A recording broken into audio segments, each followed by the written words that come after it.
Hey everybody, welcome back to Mark and Mario, the show where me and Mario here talk about the things that Mark and Mario are doing, including watching Magic. That's true. We are watching some Magic here.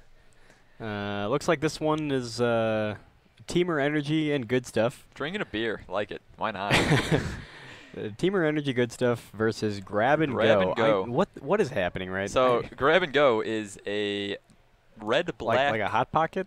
yeah, it's like what you pick up from Wendy's. Like Go-Gurt? Is it like Go-Gurt? Oh, you know, yeah, yogurt, I think that's their slogan, Yogurt actually. on the go? Yogurt on the go. It's like Magic on the go, but not MTGO. Anyway, so this deck is a black-red deck with the hijack type effects and some sacrifice type effects. So yeah, so I talked to Patrick the other day, and he was telling me about this deck. He was pretty excited. Patrick plays Grixis in Modern, and he's dropped the blue here for Standard and picked up a little bit more of an aggressive edge. yeah, So he's taking people's creatures, sacrificing them, yeah. and then giving them back nothing. Right, so he takes their creatures, he attacks them with, because they get haste from whatever spell he uses, and then he's got a couple sacrifice outlets like Yaheni, Undying Partisan, or an interesting enchantment from Amonkhet called Hazaret's Fervor, or Fury, or something like that. I think it's actually Hazaret's Favor, isn't it? That might be it, Because yeah. Fervor is a similar 3-mana enchantment, but I think it's actually Hazaret's Favor. Hazaret's Favor, okay, yeah. Yeah, when I first saw Hazaret's Favor printed, I was like, man, this card's bad. And then people who are way better than me in Magic piped up and said, no, you take your opponent's shit and then you sacrifice it. Yeah, and I'm like, oh man, why didn't I think of that? But it's actually pretty sweet. Yeah, it's a 3-mana. It's like a thing that it's not quite as good as Fervor for the haste part. I think it only gives one creature haste at the beginning of combat, but it gives it +2/0 in haste, and then you sacrifice it at the end of turn. So obviously, when you take your opponent's stuff, it's pretty powerful. Yeah.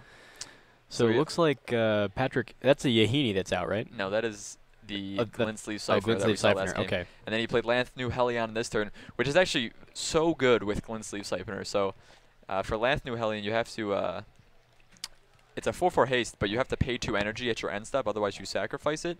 It gives you 2 energy itself when it comes into play, but the Glintsleeve Siphoner also gives you some energy, so he's able to keep the Lanthnu Hellion around for more than... Right, and of course, you know, the Lanthnu Hellion needs energy to survive.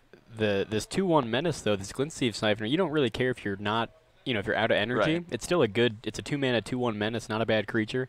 And if you gain energy later, you can always draw those cards. Right. But yeah, he's happy to use that energy to keep his, what is it, a 3-mana 5/5? 3-mana 4/4. 3-mana 4/4, okay. Yeah. So we see a pretty good defense here, though, mounting from Tyler. We got double Sylvan Advocate. Now, this is a card that has definitely fallen out of favor.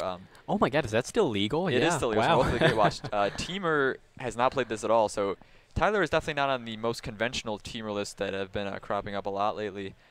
Sylvan Advocate has not been played in a while, but it's still pretty good. Well, I mean, the card's Vigilance. insanely good, yeah. I mean, it doesn't die to Magma Spray, and it makes your, that's a Lumbering Falls that Tyler has in play, so that thing will be a 5/5 if he ever gets to 6 lands, a 5/5 hexproof. We see a new Hour of Devastation card here, a Braid, going to deal 3 damage to Sylvan Advocate, take it down. Yeah, Sylvan Advocate may be good against Magma Spray, but not against a Braid. By the way, Mario and I were actually just chatting about the word Abrade. Yeah, it's a weird one. Yeah, I like to think I have a fairly high vocabulary, but... You're proven wrong. But I was proven wrong because I'd never heard the word abrade, and we both thought that it might be, related to the word abrasive, like in that same sort of, lexeme, so to speak. And we guess it is, but we couldn't even be certain of that. It's, it's like abrasive, but it means to... Yeah, it's very, very weird. To wear away at something. Right. Very flavorful, the card. You're either destroying something or, destroying artifacts, either rocks or... I think the flavor text is something about it destroys both rocks and flesh or something like that. It's kind of cool. So I saw that Tyler has a Chandra in hand here. He's going to lead off with Oath of Nissa. Oath of Nissa. Sorry. Oath of Nisha. Not Oath of Nisha. Oath of Nissa. If he hits an untapped land, he can then play Chandra, which he does, so that's good. That was a little risky. You needed to hit the untapped land there to be able to play Chandra, and if you don't, you're kind of delaying yourself quite a bit here.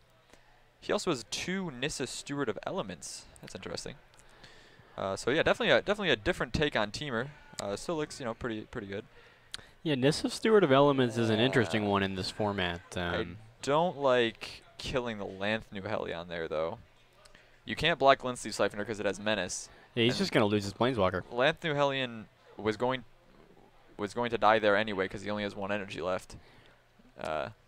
Now, to be fair, so Tyler if Tyler knows the matchup well, nobody knows this matchup. Well, I suppose that's fair.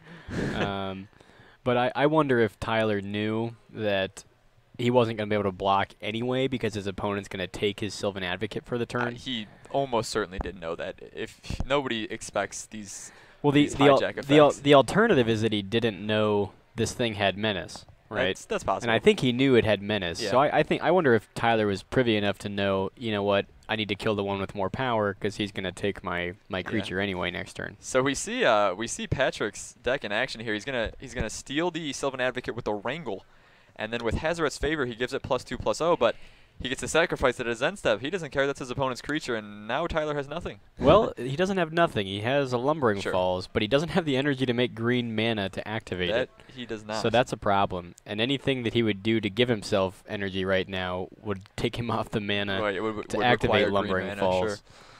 Oh, we see another Sylvan Advocate. So not quite a 4/5 yet. He does have a Harness Lightning. Yeah, I think I kill. Well, I guess I wait. You don't want Patrick drawing another card, No, but Yeah, I think you still do it. I think you wanted the Harness Lightning before he drew, right? I mean, what's the downside of doing that? Sure, you could have a haste threat, but you can only generate 3 mana anyway. yeah, And Lathnu Hellion's a 4/4. sure. So I think that's a big misplay not to Harness Lightning, but maybe Tyler knows something that we don't. Well, Tyler knows that he's dead, regardless here. I think. Sure. He's gonna have to kill his own Sylvan Advocate in response to this, because if he lets Patrick take it, it becomes a 4. Well, there you go. Now he's dead. Now it's a 4/5 because Patrick controls 6 lands, so it's gotten +2/+2. But he was actually with the Hazoret's Favor in play. Tyler was basically dead no matter what because that thing Yeah, was you're right. +2/0 and haste. Yeah, so you're any right. threat from he was Patrick's dead no hand matter was what. yeah. Tough break for Tyler here. This grab and go, man. I like it. Give me We're grabbing and we're going. Yeah, wow. Grab her by the. Never mind. I was gonna make it. Never mind. All right. Oh, he's still dead. Yep. Yeah, that's tough. His The deck old- is very aggressive. The old use your opponent's cards against you. It feels bad. It's kind of interesting. It's actually a fairly decent deck. It seems kind of gimmicky, but the way the meta is, it's quite good. Like if you steal your opponent's Glorybringer, kill their dude, and then sacrifice it, that's pretty good. Yeah, I think one strategy it's very bad against is control. Yeah. You do have some haste creatures though. Sure, but I think you need to have something to be taking and sacrificing. Yeah. Otherwise, it's just not enough value, and it's not quite aggressive enough on its own. And then I think the other thing it's bad against is probably Blossoming Defense. Yeah, definitely. Blossoming Defense is a 1 mana answer to all of your trader effects, Right. and that is just a huge mana blowout. Yeah, that's true. Almost It's every like time. a time walk. So Yeah, Bacon Nation, thanks for following. We appreciate it. Yeah, so I played against Patrick on a Spell Queller deck, and that was very, very good against him. I thought you were gonna say like on a rainy Tuesday or something. No, on a Spell Queller deck. Yeah, the Spell Quellers were very good against all his mind control effects. Sure, and any yeah. counter spells obviously would be if you are able to protect your stuff. So pretty much every spell in Patrick's deck costs less than 4 mana, right? Yeah, does the deck have a high Hazoret. end? The god itself has Okay, it's 4 mana. That's the top end on 4 mana. Sure. Out of the board, I think he has some Glorybringers, probably some discard effects for control matchups, as well as I know he has a Gold Knight Castigator in his sideboard to play against control. Oh baby, Gold Knight Castigator, can't beat it. 4 mana. For those of you who don't know, it's a San Francisco 49er. It's a 4 mana 4/9 haste. With flying, and it takes double damage, and you take double damage, blah, blah, blah. It's a 4/9 haste. Yeah. In fact, Mario, tell me about the Assault Formation deck. Back in the Dragons of Tarkir age, when the card Assault Formation was legal, I played one FNM. I played a super gimmicky red-green One deck. night in Karazhan, for those of you that play Hearthstone. And So with an assault formation out, your 4/9 haste flyer is essentially a 9/9 haste flyer, and that just clocks your opponent. Like they die in 2 turns practically. It was fun, super gimmicky. Had to get a good line of draws, and you know, playing assault formation is always not the best, but it was fun for the time, and it is still good against control decks. Like they can't really deal with a 4/9 haste creature. Yeah, do you remember playing assault formation with Nyx Fleece Ram? No, Back I did not play during that time. Yeah, so you got to you had Theros and Cons in standard at the same time. Yeah. And yeah, Nyx Fleece Ram with 0-5 getting in there. Yep. I like it. So it looks like Patrick's gonna take a mulligan to 6 here. Does not like his opener. I think Tyler kept his 7. So we'll see. Tyler's deck, from what we saw his hand, it looked pretty super frenzy. He had Chandra and 2 Nissas. Those may be the only planeswalkers in his deck, and he just saw a lot of them. But it's pretty interesting. The Nissa Steward of Elements has kind of been maybe in like some fringe sideboard of the top list for the Temur lists. It's interesting. It can be very powerful, but it can also just kind of do nothing. You can scry a few times, but never get any additional value out of it. If you're able to cast it late when you can instantly ultimate it, that can be a huge swing. Attacking for 10 in the air with your 2 5/5 flying lines that the ultimate makes is pretty great. But that requires at least 7 mana. Maybe, actually, I think even more. I think it requires 8 mana because you need to cast her X6. So it might be kind of tough for Tyler to pick up on. It might be kind of tough to actually execute. But I wonder if the way you play this matchup is try to just not play any creatures for a while. See if you can outvalue your opponent with cards like Glimmer of Genius, and try to control their board. Yeah. And don't play out your creatures. I think Tyler's on maybe a pretty creature-focused deck though, so it's a little awkward. Yeah, it's tough. It's tough to say what Temur Energy good stuff. That could be 20 creatures. That could be 30 creatures. Yeah. It could be 12. I guess we don't quite know. Well, our Sylvan Advocate might get a hit in here. Yep. Patrick did not have a. Well, he does. It's not going to get a hit. And Patrick has Harness Lightning in hand. Swinging for 2 with Sylvan Advocate feels great. All right. Ooh, the double advocates. All right, so we're removing Advocate anyway. These guys should start a law firm. I guess Patrick maybe was waiting for a different threat there, so he didn't want to kill it before the main phase. But regardless, it's still going down. Another Sylvan Advocate to take its place. And on Patrick's turn 3, we will see Hazoret's Favor again. So yeah, with a slew of mind control spells in hand, he could just keep eliminating Tyler's creatures one by one. See a Rogue Refiner here. He's going to draw Tyler a card, gain 2 energy. I'm just not wild about Tyler running out these creatures. I mean, when you know your opponent has traitor effects, and he puts out this Hazoret's Favor, I don't know what Patrick is expecting or what Tyler's expecting to do here. This could be the take control of all take controls here. We might see both of these creatures getting controlled by the Carry Zev's Expertise. Oh, baby. Which lets him cast another control effect off of it. Yeah, here we go. Carry Zev's Expertise. Taking Rogue Refiner. Now he only gets to sacrifice 1 though per turn because Rogue Refiner is a legal target for Carry Zev's Expertise. Oh, it is? Okay. No, he's just Harness Lightning that. I thought Carry Zev's Expertise was like converted mana cost 2 or less. Oh no, that's the spell you cast. Never mind. I'm a fool. It just gains control of anything. Yep. Yeah, that's that was a huge swing. Yeah, this is why, like I said at the outset, there was no reason for Tyler to play those creatures out, was there? Well, other than winning. Well, but there's no way he was going to present that kind of clock to his opponent, right? I mean, and you know that your opponent's on this game plan, what we just saw. Now this is pretty good here. Whirler Virtuoso. Yeah, that's the kind of card. That's the kind of card I would have liked to run out. Yeah. You know. Maybe he drew that off the Rogue Refiner last time. Yeah, but running out those advocates and the Rogue Refiner like that. I mean, to the slaughter. Not quite literally, but running them to the slaughter. I think Patrick's actually playing to the slaughter, isn't he? He's playing Hazoret the Fervent.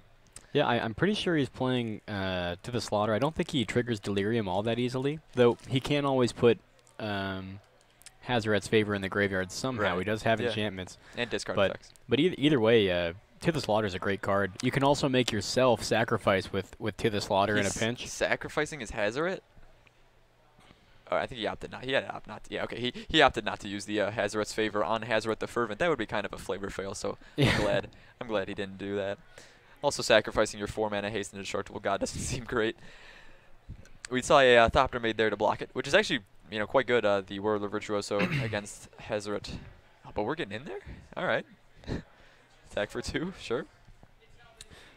So I don't know if Patrick's playing any Planeswalkers, but interesting non-bow on To the Slaughter. So I'm pretty sure Patrick is playing To the Slaughter because it's a good card as removal, but it also, you know, can make he can make himself sacrifice because it's target player. But the way the Delirium is worded on To the Slaughter is the same player has to sacrifice the creature and the Planeswalker. Right. And again, I don't know if Patrick has any Planeswalkers, but that's kind of awkward. It would be nice if you could make yourself sack your opponent's creature while you have control of it, and then make that same opponent sacrifice their Planeswalker if you had Delirium, but... We're in there. Lathnu Hellion following up Hazoret, attacking for 9. Lathnu Hellion, who would have guessed this card has had a place in Standard? I mean... Yeah, I mean, a 4/4 haste. I guess back in, like, Return to Ravnica, we saw Spark Trooper see some play. Yeah. But this card is markedly worse than Spark Trooper, I would say. So let's see if Tyler can do anything to stabilize. Another 2/3, not doing much.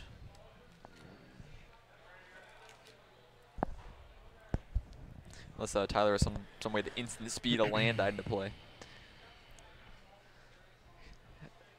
Yeah, I mean, he's going to have to chump block again. He might just be dead if... The attack with the second Whirler there was definitely risky. I mean, you're just dead to a removal spell. Yeah. A removal spell, gain control effect. Because, again, as last game, Patrick has the 6th land, so when he's taking Sylvan Advocate, it's becoming a 4/5. Yeah. Kind of an interesting interaction.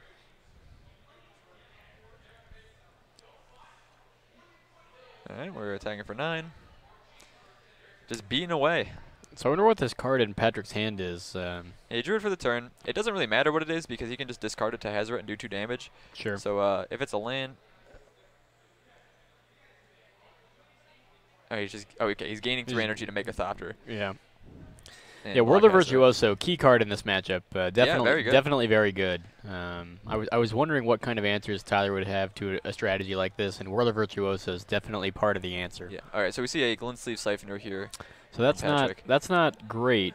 Patrick does have the energy to burn with it, but he's actually getting to the point where some Thopter tokens could kill him, Yeah, and he that needs life loss to- becomes dangerous. Oh, he missed his Lathnu Hellion sacrifice trigger.